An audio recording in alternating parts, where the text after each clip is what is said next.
성경 중에 복음의 진수를 가장 잘 담고 있다고 여겨지는 로마서는 1장부터 11장까지 그 신앙의 이론편이 먼저 나오고 그 뒤에 12장부터 그 이야기를 들은 너희는 이제 이렇게 살아라 신앙의 실천편이 따라옵니다.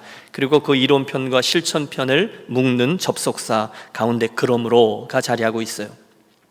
그런데 에베소서도 똑같습니다. 1장에서 3장까지는 그리스도인이 어떤 존재인지, 그들이 부르심을 받아서 세워진 교회는 또 어떤 존재인지를 말씀합니다. 그리고 오늘의 4장부터 그러므로라는 접속사 이후에 그 진리를 듣고 하는 그리스도인들은 이제 어떻게 살아야 하는지, 어떻게 교회를 세워야 하는지를 말씀해주고 있습니다. 오늘의 본문 4장 1절은 이렇게 시작합니다.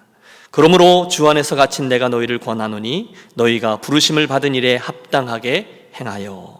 그러므로 구원받은 성도는 이제 마땅히 부르심에 합당한 삶의 방식대로 살아가야 한다라는 것입니다. 그 삶이 어떤 것입니까?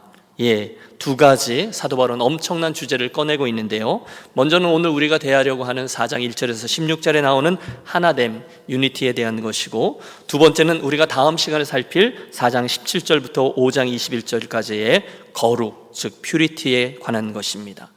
틀림없습니다. 우리는 본문에서 사도 바울이 우리들에게 명하고 있는 이 두 가지 하나됨 그리고 거룩함, 이것을 잘 감당해내야만 그분의 부르심에 합당하게 해야 하는 성도요, 그분의 기쁨이 되는 교회가 될 것입니다.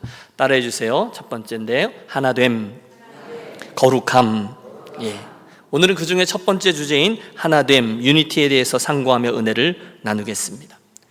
2년 전에 우리 교회 선교축제 강사로 오신 정민영 선교사님은 선교축제임에도 불구하고 뜻밖의 요한복음 17장을 강해하면서 주님의 교회가 가지고 있는 기본적이고 본질적인 표지가 바로 이 하나됨, 유니티에 있다라는 사실을 강조했습니다. 근거가 삼위일체 하나님에게 있었죠. 거룩하신 아버지여, 우리가 하나인 것처럼 그들도 하나가 되게 하옵소서. 삼위일체 하나님이 하나이신 것처럼 당신의 교회도 하나입니다 라는 것입니다.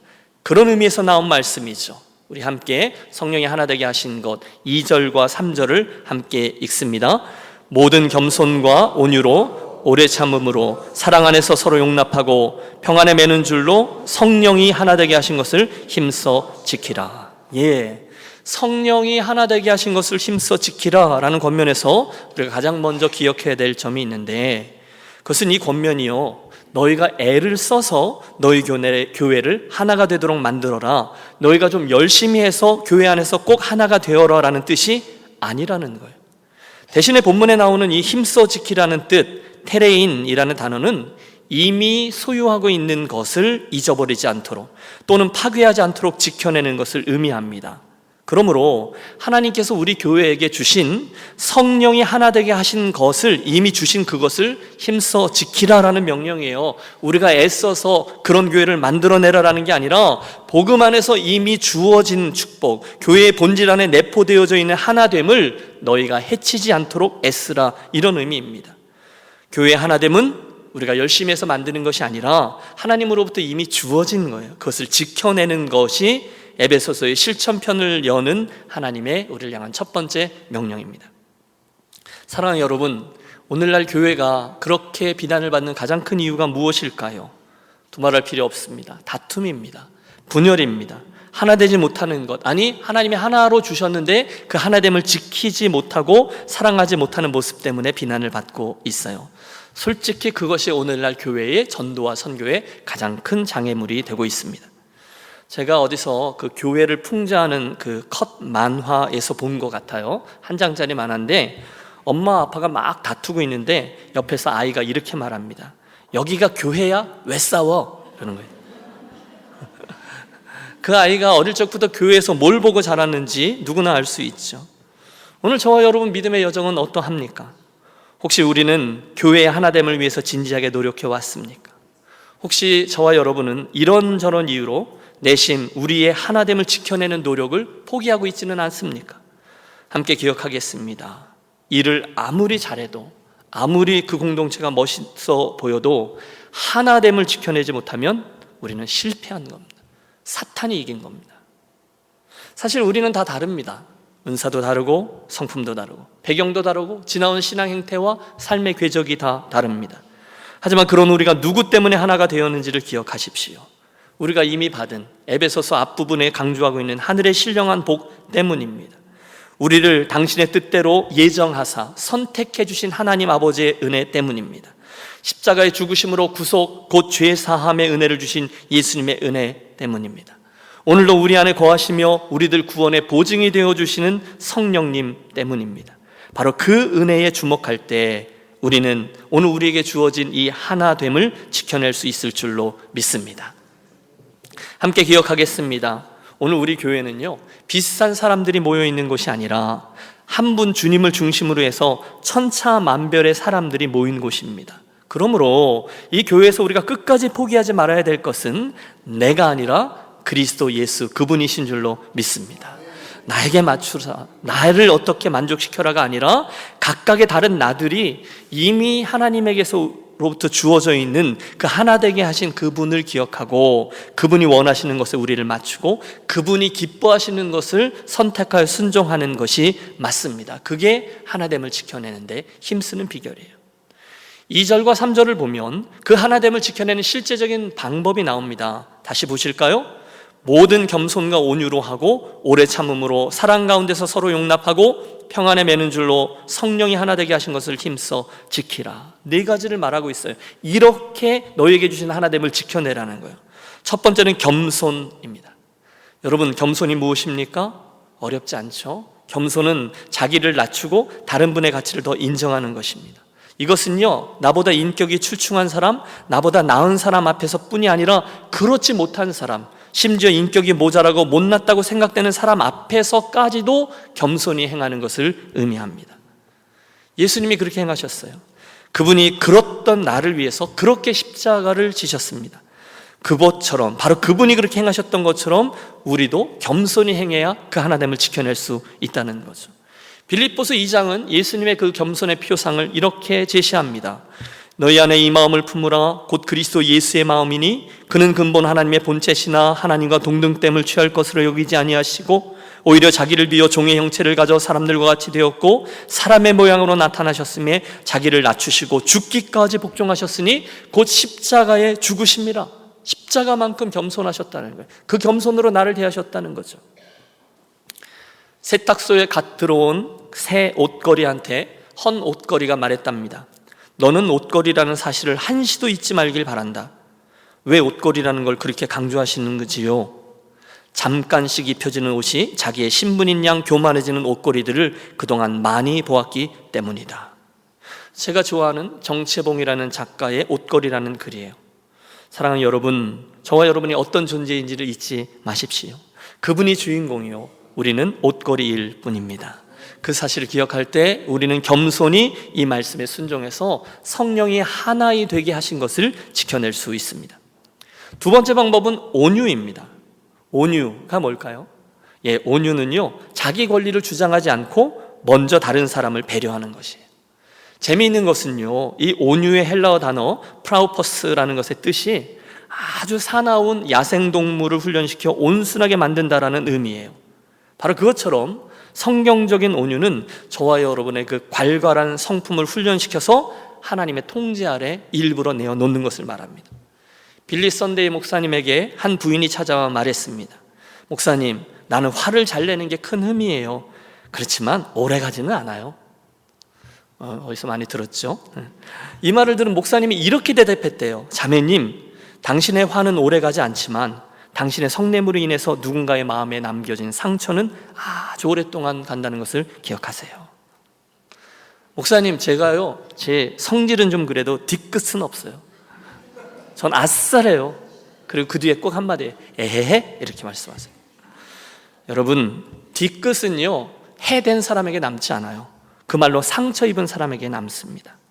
그러므로 여러분, 부족한 우리를 주님께서 어떻게 선대해 주셨는지를 기억하기 때문에 이제는 욱 하고 뒤집지 말고 그 성질, 그 말, 그 힘을 주님의 통제 아래 두는 저와 여러분이 되시기를 권합니다.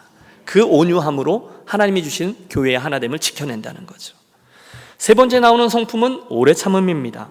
이것은 다른 사람의 약점을 포용하는 것이며 그 잘못에 대해서 분노하지 않고 참아내는 것을 뜻합니다. 여러분, 솔직히 다른 분의 약점이 잘 안 참아지잖아요. 불합리하시잖아요. 그분들 말을 자꾸 바꾸잖아요. 나를 쳐다보는 눈빛이 마음에 안 들 때가 많습니다. 그런데 그때 주님께서 죄인이었던 나를 대해주셨던 방법을 기억하는 거예요. 솔직히 제가 하나님이었다면 이 김 목사를 더 이상 못 참을 겁니다. 그러나 그분은 저를 내치지 않으셨고 참고 오늘까지도 참아주셨습니다. 그걸 기억하면 오래 참음으로 서로를 해할 수 있는 거죠. 마지막 성품이 사랑이에요. 내가 너희를 사랑한 것 같이 너희도 서로 사랑하라 하셨어요. 저는요, 부활 이후에 디베라 바다로 내려오신 예수님께서 베드로를 훈계가 아니라 사랑으로 대해주신 것이 너무 감동입니다. 너 이리 와. 너 수제자라는 놈이 어떻게 그럴 수가 있냐? 그러지 않으셨어요. 대신에 내가 나를 사랑하느냐, 사랑의 문제로 다가가셨고 그를 회복시키셨고 새로운 사명의 이야기로 이끌어 주셨죠. 너희도 그렇게 행하라, 그 이야기예요. 정리합니다. 하나님께서 저와 여러분을 교회로 묶어주시면서 우리들에게 하나됨, 하나님이 이미 주신 유니티를 지켜내라고 하셨어요. 그걸 가능케 하기 위해 4가지 실천적인 성품을 말씀하시는데 따라해 주세요. 겸손, 온유, 오래 참음, 사랑. 만약 저와 여러분이 주의를 기울여서 이 4가지를 유의하면 저와 여러분은 우리 교회의 하나됨, 유니티를 잘 지켜낼 수 있습니다. 바로 그 새 출발이 있는 우리들의 주일 아침이 되시기를 바랍니다. 그 다음에 이어지는 말씀은 이유입니다. 도대체 왜 우리가 하나님을 그렇게 우리의 그 하나됨을 지켜내야 하는가? 그 하나됨의 근원이 도대체 뭐냐라는 것이 4절에서 6절까지 기록되어져 있습니다. 오늘 우리가 우리 하나됨을 지켜내는 이유는 다음에 나오는 7가지가 하나이기 때문에 지켜야 된다는 거예요. 들어보세요. 몸이 하나요 성령도 한 분이시니 이와 같이 너희가 부르심의 한 소망 안에서 부르심을 받았느니라. 7가지. 주도 한 분이시요 믿음도 하나요 세례도 하나요 하나님도 한 분이시니 곧 만유의 아버지시라. 만유 위에 계시고 만유를 통일하시고 만유 가운데 계시도다. 하나님이 한 분이고 주님도 한 분이고 성령도 한 분이고 몸도 하나이고 믿음도 하나이고 세례도 하나이며 우리들 모두가 바라보는 소망도 하나이기 때문에 그들이 모인 교회에는 당연히 하나 된다는 거죠. 그분이 우리들을 아예 그렇게 만드셨어요. 탈무드에 의미심장한 얘기가 나옵니다. 하나의 몸에 머리가 둘인 아이가 태어났는데 이 아이가 한 아이냐 아니면 두 아이냐라는 난제에 대해서 한쪽 아이를 때렸을 때 나머지 아이가 찡그리면 한 아이요 아무렇지도 않아 하면 두 아이다라는 명답이 나왔습니다.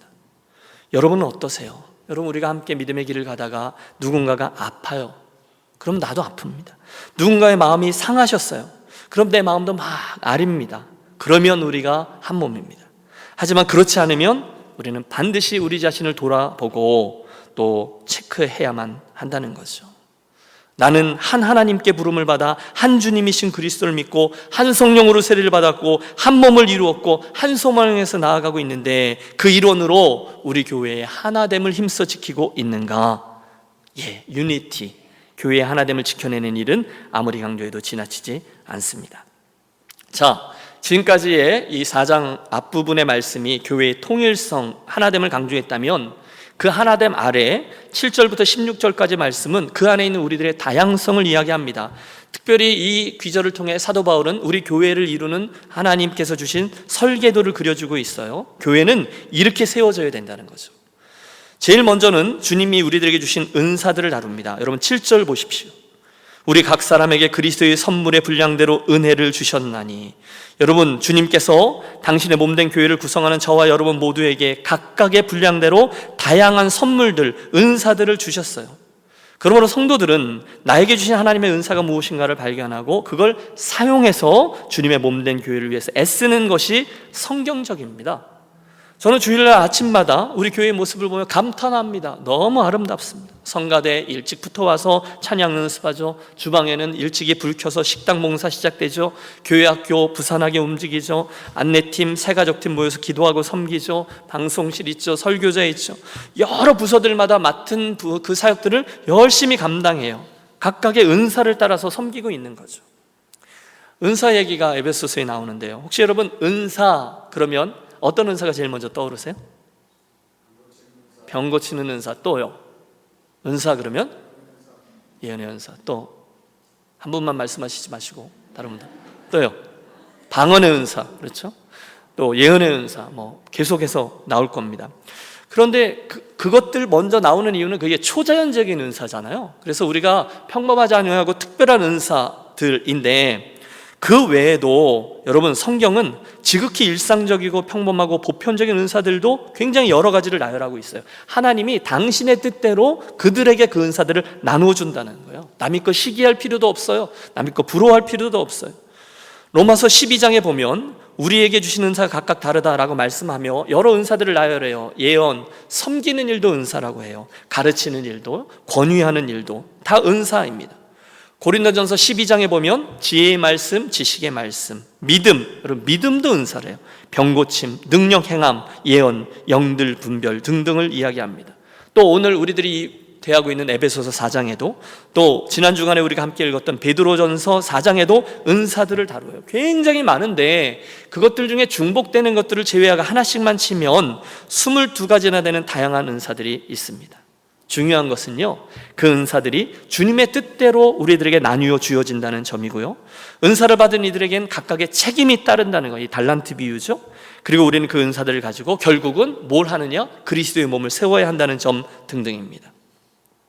아마도 그 다양한 은사들에 대한 설명들 가운데 가장 드라마틱한 기록은 지난 주간에 우리가 함께 읽은 고린도전서 12장이 아닐까 해요. 더 설명이 필요하지 않을 만큼 아주 이해하기 쉬운 비유를 들어 설명하고 있어요. 한번 들어보십시오. 만일 발이 이르되 나는 손이 아니니 몸에 붙어있지 아니하였다 할지라도 이로써 몸에 붙지 아니한 것이 아니오. 말이 안 된다는 거죠. 또 귀가 이르되 나는 눈이 아니니 몸에 붙어있지 아니하였다 할지라도 이로써 몸에 붙지 아니한 것이 아니니 만일 온몸이 눈이면 듣는 곳은 어디며 온몸이 듣는 곳이면 냄새 맡는 곳은 어디냐. 우리들에게 있는 다양성을 말합니다. 하지만 그 다양성들은 모두 다 몸의 하나됨, 유니티를 위해 존재한다는 거예요. 말씀이 이어집니다. 눈이 손더러 내가 너를 쓸데가 없다 하거나 또한 머리가 발더러 내가 너를 쓸데가 없다 하지 못하리라. 그뿐 아니라 더 약하게 보이는 몸의 지체가 도리어 요긴하고 우리가 몸에 덜 귀히 여기는 그것들을 더욱 귀한 것으로 입혀주며 우리 아름답지 못한 지체는 더욱 아름다운 것을 얻느니라. 그런즉 우리의 아름다운 지체는 그럴 필요가 없느니라. 오직 하나님이 몸을 고르게 하여 부족한 지체에게 귀중함을 더하사 몸 가운데 분쟁이 없고 모든 여러 지체가 서로 같이 돌보게 하셨느니라. 만일 한 지체가 고통을 받으면 모든 지체가 함께 고통을 받고 한 지체가 영광을 얻으면 모든 지체가 함께 즐거워하느니라. 너희는 그리스도의 몸이요 지체의 각 부분이라. 더 이상의 설명이 필요 없죠. 다 달라요. 다 다른 은사예요. 다 다른 다양성을 갖고 있어요. 그러나 그 다양성들은 반드시 한 몸이신 예수 그리스도, 그분의 교회를 섬기기 위함입니다. 그러므로 혹시 우리들 중에 누군가가 나 하나 소홀히 한다고 뭐 별일 있겠어 하면 그 몸은 그 순간부터 병이 드는 거예요. 각자의 은사로 열심히 하는 게 맞죠. 제가 어릴 적에 교회학교 선생님에게부터 들은 동화 하나를 잊지 않습니다. 한 어릿 광대가 예수님을 믿은 후에 어떻게 하면 주님을 기쁘시게 해드릴까 고민하다가 교회당 안에서 혼자서 제주를 넘고 춤을 추며 열심히 광대짓을 했대요. 아마 마룻바닥이었나 보죠. 쿵쾅쿵쾅 되니까 목사님이 화를 내며 팔을 걷어붙이며 막 쫓아오셔서 막 혼내려고 하는 순간 멈칫합니다. 왜냐하면 주님이 나타나셔서 미소와 함께 그 광대가 흘리는 땀을 이렇게 닦아주는 그런 장면을 보았기 때문이라는 거예요. 아이들에게 해주는 동화지만 저에게 많은 것을 생각하게 해주는 이야기입니다. 8절에서 10절은 시편 68편의 말씀을 인용한 거예요. 그가 위로 올라가실 때에 사로잡혔던 자들을 사로잡으시고 사람들에게 선물을 주셨다 하였도다. 올라가셨다 하였은즉 땅 아래 낮은 곳으로 내리셨던 것이 아니면 무엇이냐? 내리셨던 그가 곧 모든 하늘 위에 오르신 자니 이는 만물을 충만하게 하려 하심이라. 무슨 얘기냐 하면 하나님이 우리들에게 그 귀한 은사를 선물로 주셨는데 그분은 보통뿐이 아니라 하늘 보좌를 버리고 이 땅에 오신 예수님, 그리고 다시 하늘로 승천하신 그분이라는 거예요. 그분은 당신의 오심과 당신의 사역을 통해서 결국 만물을 통일하고 만물의 부족한 것을 채우고 만물의 잘못된 것을 온전케 하시는 분입니다. 그 일을 위해 교회를 세우셨고 그 일을 위해 교회에게 은사들을 주셨다는 거죠. 그리고 그 몸된 당신의 교회를 위해서, 즉 만물을 충만케 하시는 당신의 일을 진행하실 때 그 일을 위해 교회에게 주신 선물들이 있다 말씀합니다. 그게 사역자들이에요. 11절을 보십시오. 같이 한번 읽을까요? 그가 어떤 사람은 사도로, 어떤 사람은 선지자로, 어떤 사람은 복음 전하는 자로, 어떤 사람은 목사와 교사로 삼았으니 주님이 교회를 위해서 일꾼들을 선물로 주셨대요. 첫째, 사도. 여러분, 사도는 부활하신 예수님을 목격함으로 주님 죽으심과 부활을 증언하고 교회에 기초를 놓은 이들입니다. 두 번째, 선지자. 선지자는 하나님께 받은 메시지를 이렇게 전달하는 특별한 은사를 소유한 이들이고요. 세 번째, 복음 전하는 자는 복음이 전해지지 않은 곳에 가서 일하는 이들을 말하고요. 마지막에 나오는 목사와 교사는 두 사람이 아니라 목사, 즉 교사, 한 사람의 직분을 뜻합니다. 그 중에 오늘 우리가 교회의 설계도를 다루고 있으니까 특별히 여기 나오는 이 목사, 즉 교사에 대해서 조금만 더 살펴보면요, 여러분, 여기 나오는 이 목사라는 말은 헬라어로 포이멘, 그래서 이게 셰퍼드예요. 여러분, 영어로 목사를 페스토라 하지 않습니까? 근데 이제 제가 멕시코 선교를 갔더니 그 타코 가게마다 이 페스토가 써 있어요. 그러니까 애들은 페스토르 이렇게 읽는데, 그래서 제가 나도 페스토라고, 이게 무슨 뜻이냐 물었더니 돼지고기래요. 기분이 별로 좋지 않았어요. 하여튼 뭐 스페니쉬는 잘 모르고, 영어 호칭 페스토는요, 라틴어 페스제르에서 온 단어인데, 페스토라는 뜻이 to pasture 또는 to feed, 그러니까 풀을 뜯기다, 풀을 먹이다, 이런 뜻이에요. 그래서 이 목사로 이 번역을 너무 잘한 거죠. 한국말 성경입니다. 한자를 갖고 목사, 그래서 칠목자, 목자할 때 그 칠목자와 스승사자를 사용했어요. 그러니까 목사는요, 두 가지 일. 첫째, 하나님의 양무리들을 to feed, 먹이고 돌보는 목자의 역할을 잘해야 되고, 두 번째는 가르치는 거죠. 성도들을 잘 가르치는 교사의 역할을 잘해야 되는 게 맞아요. 그 목사를 그 여러 가지 직분자죠, 교회에 선물로 주셨다는 거예요. 여러분 믿습니까? 혹시 기분 나쁘세요? 목사를요, 선물로 주셨다는 거예요. 그러므로 여러분, 저를 위해서 반드시 기도해 주셔야 합니다. 왜냐하면 이 두 가지 일이요, 목자로 이 먹이는 일 역할이죠, 또 가르치는 교사의 일, 어느 것도 쉽지 않아요. 저를 위해서 기도해 주셔야 되는 거죠. 누가 지금 주여 그러셨는데, 그렇죠? 그 다음에 12절도 중요합니다. 그런 사역자들 주님이 왜 선물로 주셨냐는 거예요. 왜 사도를 주셨고, 왜 복음 전환을 주셨고, 왜 선지자를 주셨고, 왜 목사를 선물로 주셨느냐, 이유가 나옵니다. 12절 함께 읽으실까요? 이는 성도를 온전하게 하여 봉사의 일을 하게 하며 그리스도의 몸을 세우려 하심이라. 여러분, 이게 하나님께서 교회에 목회자들을 세우신 목적이라는 거예요. 당연히 여기서 목회자들이 해야 될 세 가지 일이 나와요. 첫째, 성도를 온전하게 하는 일입니다. 둘째, 그래서 한 분 한 분이 봉사의 일을 하도록 하는 것입니다. 세 번째, 그래서 결국 그리스도의 몸인 교회를 세우도록 하는 일입니다. 이게 목회자들이 해야 되는 일이에요. 그러면 여러분, 목회자들에게 그걸 기대해 주셔야 합니다. 또 그 교회의 일원인 여러분들이 하셔야 되는 일도 똑같이 적용할 수 있어요. 그것은 주님이 그렇게 일하실 때 첫째, 온전하게 서는 것입니다. 둘째, 봉사의 일을 하시는 겁니다. 그래서 결국 목회자들도 성도들도 함께 그리스도의 몸된 교회를 세우는 것입니다. 여러분, 여기 잘 들어보십시오. 여기 첫 번째 나오는 온전하게 되는 것은요, 헬라어로 카타르티스모스라는 단어인데, 이건 부러진 뼈를 제대로 맞추다라는 의학 용어예요. 그러니까 이게 맞아요. 죄인으로 자기 마음대로 살아가던 이들을 성도로 바로 서도록 부러지고 어긋나 있는 뼈들을 제대로 맞추어내는 일이 뭐예요? 온전하게 하는 일이에요. 이게 우리가 되어줘야 된다는 거죠. 또 두 번째, 봉사는 디아코니아입니다. 식탁에서 시중을 드는 것이 봉사입니다. 그리스도의 몸을 이루는 우리 지체들은요, 여러분들은, 목회자들은, 저도 뭐 성도 중에 일원이니까 우리가 협력해서 세 가지예요. 먼저 온전하게 되고, 둘째, 은사를 따라 봉사의 일을 하고, 그게 미니스트리예요. 그리고 이 과정을 통해 결국 그리스도의 몸된 교회를 세워나가는 것이 교회를 짓는 원리라는 거죠.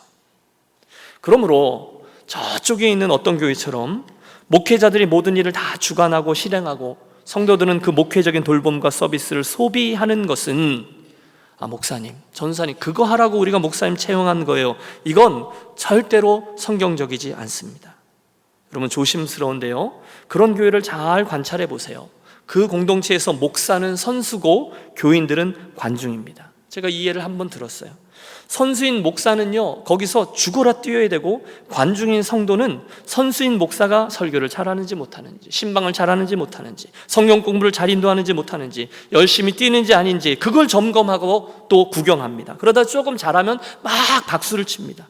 그러다가 중간에 자기가 원하는 대로 뛰지 않으면 막 야유하고 성질을 부립니다. 물론 저는 인정해요. 목사가 잘못하면 성도들이 뭐라고 할 수 있죠. 기도도 해줄 수 있고 지적도 해줄 수 있고 요구도 할 수 있습니다. 그러나 기본적인 컬처요, 목사와 성도의 자세가 그렇게 세팅되어 있다면 비극이에요. 잘못된 것입니다. 오늘의 본문을 보세요. 교회가 세워지는 원리, 교회의 설계도가 이렇게 되어 있어요. 여러분, 그리스도의 몸된 교회에서 그렇다면 바른 거, 선수가 누구죠? 성도입니다. 여러분들입니다. 주님의 몸을 이루는 한 분 한 분의 지체, 저를 포함해서 우리 모두가 선수예요. 그럼 목회자는 뭘까요? 저는 런닝 코치라고 이해합니다. 감독이라고 하고 싶은데 보통 감독들은 잘 안 뛰어요. 다 배가 나왔어요. 그런데 코치는요, 함께 뛰어요. 그래서 저는 목회자는 런닝 코치라고 이해합니다. 코치는요, 그 선수들 한 명 한 명이 자기들 믿음의 경주를 잘 감당할 수 있도록 계획하고 훈련을 이끄는 역할을 감당해요. 그게 오늘 본문이 말씀하고 있는 성도를 온전케 하여라는 말씀의 정확한 의미입니다. 죄인이었던 사람이 하나님을 만나 어긋나 있는 뼈들을 맞추듯이 온전하게 세워 그분의 은사를 가지고 봉사하도록 돕는 일이 목회자가 해야 될 일이에요. 그래서요, 결국 뭘 합니까? 그리스도의 몸된 교회를 잘 세우는 것이 성경적인 교회의 모습이요, 성도와 목회자의 바른 역할이라는 것이죠. 자, 이제 본문은 우리 하나됨에 대한 가르침의 결론을 향하고 있습니다. 그래서요, 지금까지 우리가 논의한 교회의 하나됨, 은사에 대한 가르침, 성도와 사역자의 바른 역할 등등의 이야기는 결국 무엇을 위함입니까? 우리가 뭘 어쩌자는 것입니까? 우리 함께 13절의 말씀을 합독합니다. 우리가 다 하나님의 아들을 믿는 것과 하는 일에 하나가 되어 온전한 사람을 이루어 그리스도의 장성한 분량이 충만한 데까지 이르리니. 할렐루야. 여러분, 지금 이것이 우리의 목표 지점이라는 거예요. 첫째, 하나님의 아들을 믿는 믿음과 지식이 하나가 되는 데 이르는 거예요. 둘째, 온전한 사람이 이르는 거예요. 셋째, 그래서 그리스도의 장성한 분량이 충만한 데까지 이르는 것입니다. 이것이 성도인 저와 여러분, 교회를 이루고 있는 저와 여러분이 잊지 말아야 될 목표 지점이에요. 여러분, 지난주에 설교 말씀 기억하세요? 사도 바울의 성도들을 향한 가슴절절한 세 번째 기도가 무엇입니까? 하나님의 모든 충만으로 너희가 충만하게 되기를 원하노라, 지 않습니까? 바로 오늘 본문에 나오는 그리스도의 장성한 분량에 이르는 것, 그 얘기예요. 거기가 우리가 지향해야 될 목표 지점이에요. 영광스러운 소망이에요. 결코 이르진 못할 것이지만 최선을 다해 나아가며 결코 끝나지 않고 올려드리는 기도의 제목이 그것입니다. 어떠세요, 여러분? 오늘 우리는 어떻게 하고 있습니까? 오늘 우리는 그리스도의 그 장성한 분량이라는 목표 지점에 이르기 위해 포기하지 않고 계속해서 나아가고 있습니까?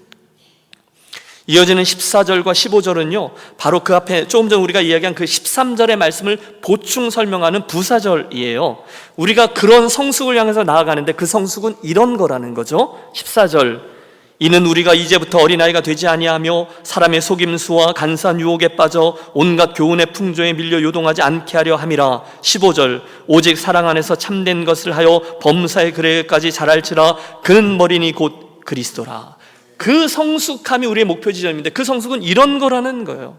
사람의 속임수와 간사한 유혹, 잘못된 철학이나 이단 사상, 선동에 넘어가거나 요동하지 않는 거예요. 성숙해지면 안 속아요. 성숙해지면 흔들리지 않아요. 별일 많아도요, 든든히 그게 뭐가 중요하고 바른 것을 붙잡고 나아갑니다.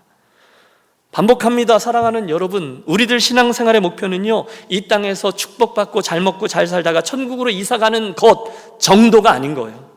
대신에 우리들 신앙생활의 최종 목표는 지난 주일의 말씀처럼 날마다 저와 여러분이 속사람이 성령으로 강건해지는 것인 줄로 믿습니다. 그리스도의 사랑을 더 날마다 알아가요. 지식적으로 아는 게 아니에요. 지식을 뛰어넘어요. 그래서 그분 사랑의 너비와 길이와 높이와 깊이를 더 많이 알게 되는 것인 줄로 믿습니다. 세 번째가 그분의 충만으로 우리들 삶의 모든 것이 충만케 되는 것인 줄로 믿습니다. 오늘의 이 말씀이 그 세 번째 성숙이라는 목표 지점을 재확인해 주고 있어요.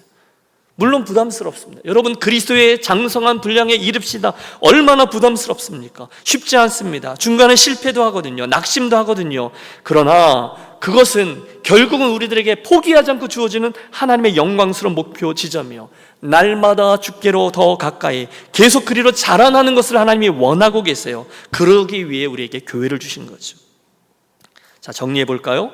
오늘 우리는 주님의 몸된 교회를 세우는 원리와 방법들을 다루었어요. 그 와중에 구체적으로 목회자인 제가 할 일, 지체로서 여러분이 해야 될 일을 확인했어요. 재확인해 볼까요? 하나님께서 저를 부르셔서 유년교회 목사로 섬기라고 보내주실 때 하나님이 저에 대해서 마음속에 담으신 기대는 틀림없어요. 제가 여러분 한 분 한 분을 잘 먹이고 가르쳐 그리스도에까지 자라도록 돕는 일입니다.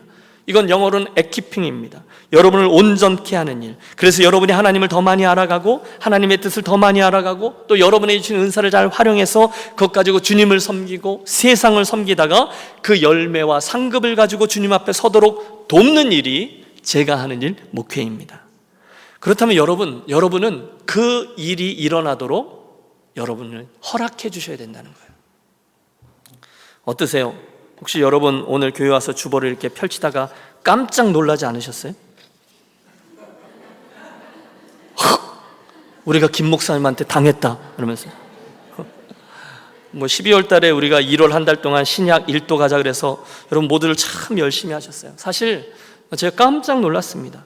우리 교회 구석구석에서 들려오는 피드백이 대단했어요. 정해진 시간 한 달 동안에 마음 먹고 실천했더니 어떠세요? 그런 지난 한 달 동안 정말로 신약 성경을 완독해 내실 수 있으셨습니다. 4개의 나눔 방들마다 주신 은혜들을 나누는데 은혜가 풍성하고 또 풍성합니다. 드디어 이번 주가 아니면 끝난다. 이제 목요일이면 정말 요한계시록까지 다 끝나요. 처음이야 처음. 신약 성경 내가 다 읽었어. 주님 감사합니다 하고 교회를 왔는데 이게 뭐야? 지금 웃으시는 분들 굉장히 수상해요. 그렇죠? 신약 1독을 완주하신 분들과 함께하는 새로운 도전, 구약 1독 68일. 그죠? 여러분 저의 의도를 알아주십시오. 저는요 그것 하는 사람입니다. 그 장을 만들고 여러분이 그 목표 지점을 계속해서 바라보고 기억하고 함께 격려해서 함께 그리로 나아가도록 애쓰는 사람이에요. 저도요 양심이 있어요. 수고한 여러분들 이번 목요일에 신약 1독이 끝나거든요. 그럼 휴가를 드릴게요. 31일 금요일 날 읽지 마세요. 그리고 2월 1일부터 다시금 구약 성경에 도전하겠습니다. 지금 이 페이스대를 읽으면 4월 8일 고난주간의 수요일에 구약 성경 1독도 마칠 수 있습니다. 제가 표를 만들었어요. 당했다 생각 말고 구약 1독 도전하자. 그래서 우리 내친 김에 구약 성경까지 좀 완독하겠습니다. 여러분 하나님 주실 은혜들 그리고 성경을 일독하잖아요. 그러면 성경 일독 해냈다는 우리 안에 있는 자긍심 또 자신감이 저와 여러분의 믿음의 여정에 큰 영적인 자산이 되게 될 줄로 믿습니다. 동시에 기억하세요. 지난주일의 말씀처럼 그리스도를 닮고 그분의 성품을 닮는 성도가 되는 것이 우리들 인생의 목표예요. 그리스도의 장성한 분량에 이르는 것, 하나님의 모든 충만하심으로 충만해지는 것. 지금 에베소서에 계속 같은 얘기들이 반복되고 있어요. 그게 최종 목표 지점이라는 거예요. 여러분 도전합니다. 절대로 주일에 한번 예배 드리는 것으로 내 신앙생활의 모든 부분이 커버된 것이라고 생각하지 마십시오. 아니요, 예수를 믿었으면 예수님을 닮아 훈련되어지고 양육되는 게 맞아요. 주 안에서 자라나셔야 돼요. 온전해지는 거예요. 동시에 봉사하시는 거예요. 그래서 교회를 세우는 거예요. 지금 이것이 우리들의 신앙생활입니다. 사랑하는 여러분, 지금까지 저와 여러분 신앙생활의 패턴을 경험해 반추해 보십시오. 이 험한 세상, 마귀가 성난 사자같이 삼킬 자를 찾는 이 시기에 여러분 주일 예배 드리고 그것만으로 나의 신앙이 제대로 지켜지던가요? 여러분 그 정도로 우리들 신앙생활에 자신이 있으십니까? 여러분 오해하지 마십시오. 절대로 우리가 주일에 예배 드리는 일, 그 일의 가치를 낮게 평가하는 것이 아니에요. 그러나 그건 도착점이 아니에요. 그건 출발점인 거죠. 저도요 감사합니다. 나와주시는 게 어딥니까? 그렇게 저의 기대치를 낮추면 여러분도 편하고 저도 편하게 갈 수 있어요. 그러나 사랑하는 여러분, 저와 여러분의 한 번 사는 인생이 그리스도께서 저와 여러분을 향해 가지고 계신 그 기대하심이 그 정도는 아니지 않느냐는 거예요. 속지 않겠습니다. 제가 즐겨 쓰는 표현이잖아요. 한 번 사는 예수, 한 번 믿는 예수, 한 번 섬기는 교회와 하나님 나라. 그 여정 중에 우리가 유람선을 타고 즐기듯 그렇게 인생과 교회를 세우는 것이 아니라 전함을 타고 영적인 전투를 치르면서 나아가 하나님의 기쁨이 되는 그리스도의 군사되는 것을 그분이 원하고 계신다는 거예요. 교회에 대한 비유가 많아요. 영적 전함이라 할 수도 있어요. 교회가 병원이기도 해요. 힘들고 낙심된 자 이곳에 와서 치유되고 그 상처가 회복되는 건 맞아요. 그러나 회복되면 나아가 다시금 싸워야 되는 게 맞아요. 그런데 안 일어납니다. 왜요? 안 자라요. 왜 안 자라죠? 여기 머무는 게 습관이 되었어요. 여기만 오면 편안하기 때문에 그렇습니다. 내가 자라나야 한다는 것을 잊어버렸습니다. 아이, 딱 요 정도만 하면 돼. 스스로에게 속고 있어요. 아니요. 주님은 분명히 성도에게 주신 목표 지점을 거기라고 말했어요. 그리스도의 장성한 분량에 이르는 것. 그런데 우리가 잊은 거예요. 몰라서 그랬을 수도 있죠. 피곤해서 또는 살짝 부담돼서 못 들은 척하고 외면했을지도 몰라요. 그러나 여러분, 오늘 이 예배에 참석하신 분들은 늦으셨어요. 여러분들은 오늘 분명히 주님 말씀에서 나를 향한 기대치에 대해서 들으셨어요. 이젠 순종이냐 아니냐의 문제만 남은 거죠. 함께 오늘 설교의 결론을 내려보죠. 마지막 16절은 그렇듯 성장하고 성숙하게 세워지는 교회의 모습을 이렇게 그려주고 있습니다. 여러분, 오늘 말씀을 마음속으로 정리하시면서 큰 소리로 합독하시는데 16절인데 그 앞에 15절의 마지막 부분 그린 머리니부터 함께 읽겠습니다. 그는 머리니 곧 그리스도라. 그에게서 온 몸이 각 마디를 통하여 도움을 받음으로 연결되고 결합되어 각 지체의 분량대로 역사하여 그 몸을 자라게 하며 사랑 안에서 스스로 세우느니라. 아멘. 우리 교회의 머리가 누구시라고요? 예수 그리스도입니다. 저와 여러분은 그분의 머리에 붙어있는 각 지체, 몸의 각 마디라고 합니다. 여러분, 이 몸이 자라나기 위해서는 머리이신 그분께 붙어 있어야 돼요. 그래야 그분으로부터 생명을 공급받습니다. 동시에 우리들 몸의 각 마디, 지체들은 오늘 본문에 의하면 연결되고 결합되어 있어요. Join together and hold together입니다. 그러면 이제 우리는 그 각 지체의 분량대로 각각에게 나누어진 은사들을 사용해서 그리스도의 몸, 교회를 자라게 하고 그로 말미암아 사랑 안에서 스스로 교회를 세워갑니다. 그게 교회예요. 가끔 교회가 마음에 안 들 때가 있습니다. 완벽한 교회를 만나기가 어디 쉽나요? 아니요. 여러분, 평생을 찾아도 완벽한 교회를 만나는 것은 불가능할 것입니다. 오히려 우리는 중간중간 무슨 교회가 이렇지, 이런 점들이 아쉬워, 이런 사람들이 모였어, 이런 의구심이 생길 때가 많습니다. 물론 여러분, 교회를 이루고 있는 우리 한 사람 한 사람의 지체들을 보면 그 말이 맞아요. 기대감이 생기지 않아요. 여전히 부족해요. 하지만 한 교회를 사랑하셔서 당신의 몸을 버리고 그 부족했던 사람들을 구원하시고 당신의 몸으로 모아주신 머리 대신 그리스도를 바라보면 우리는 소망을 갖습니다. 왜요? 그분은 우리들의 부족함을 결단코 포기하지 않으세요. 그분은 우리 각 사람에게 은사들을 당신의 뜻대로 나누어 주셨어요. 우리 교회에게 선물을 주셨어요. 사도들, 목회자들, 교사들 선물로 주셨어요. 그리고 그들 모두를 동역하게 하세요. 목회자들은 성도들을 사랑하며 그들을 온전해지도록 돕고 은사를 통해 봉사하도록 초대하고 결국 함께 그리스도의 몸을 세워가고 있어요. 그 와중에 잊지 마세요. 연결되고 결합되어 우리는 주님의 몸을 자라게 하고 사랑 안에서 교회를 세워갑니다. 이 아침 우리는 소망 가운데 그분이 보여주신 표대를 다시 한번 바라봅니다. 쉽지 않아요. 포기하는 게 더 쉬울 것 같아요. 그러나 우리는 포기하지 않습니다. 넘어져요? 그래도 다시금 머리를 긁으며 일어섭니다. 왜요? 영광스러운 표대, 나를 그만큼 귀하게 여기시기 때문에 그 표대를 주셨거든요. 사랑하는 성도 여러분, 저와 여러분은 오늘도 여전히 공사 중이지만 우리는 때로 실수도 하고 실패도 하고 낙심도 하고 내가 이거 왜 이럴까? 그렇지만 결국 주님의 뜻과 도우심 때문에 새롭게 하시고 격려하시고 결국 우리를 거룩하고 흠이 없도록 해주시고 결국 영광스러운 그리스도의 신부로 삼아주실 그분을 믿기 때문에 오늘도 나아갑니다. 여러분, 교회는 신비롭습니다. 그에게서 온 몸이 각 마디를 통하여 도움을 받음으로 연결되고 결합되어 각 지체의 분량대로 역사하여 그 몸을 자라게 하여 사랑 안에서 스스로 세우느니라. 여러분, 우리가 결단코 포기하지 않을 이 말씀을 우리의 표대로 삼고 올해도 정진하셔서 여러분 날마다 성숙되어지고 많은 열매를 맺어 결국 그분께 영광을 돌리는 올 한 해의 여정이 되시기를 주의 이름으로 축원합니다.